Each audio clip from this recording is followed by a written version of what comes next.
মাধ্যমে এবার ভাইরাল হয়েছে জাইমা রহমানের ফুটবল খেলার একটি ভিডিও।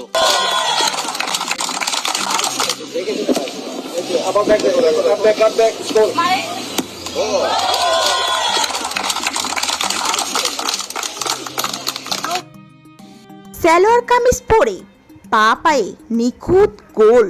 নেট দুনিয়ায় এখন তোলপাড়। সাভারের বিকেএসপিতে নারী ফুটবলারদের সাথে হঠাৎই মাঠে নেমে পড়ে জাইমা রহমান। দেশ জুড়ে চলমান বিশ্বকাপের আমেজের মধ্যে দিয়ে জাইমা রহমানের এই গোল যেন ফুটবল প্রেমীদের মাঝে আরো নতুন মাত্রা যোগ করেছে।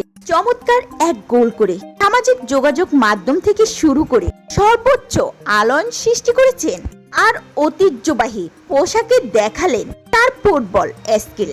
ডি বক্সের সামনে বল পেয়ে যেভাবে তিনি নিয়ন্ত্রণে নিলেন এবং জোরালো শটে বল জালে জড়ালেন, তা দেখে বোঝার কোনো উপায় নেই তিনি কোনো পেশাদার ফুটবলার নন। জাইমা রহমানের এই গোল করার দক্ষতার পেছনে রয়েছে তার ছোটবেলার এক দারুণ গল্প। তিনি ছোটবেলা থেকে খুব ভালো ফুটবল খেলতেন।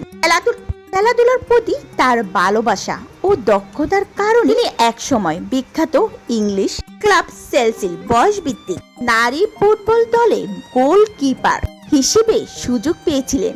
জানা যায় লন্ডনে প্রবাস জীবনে স্কুল পর্যায়ে তিনি নিয়মিত ফুটবল খেলতেন। জাইমা রহমান ক্রিকেট এবং ফুটবলকে মনে প্রাণে ভালোবাসে। খেলার প্রতি তার টান এতটাই গভীর যে বড় বড় টুর্নামেন্টের প্রতিটি ম্যাচে তিনি সরাসরি গ্যালারিতে গিয়ে উপভোগ করে এবং অনুপ্রেরণা দেন।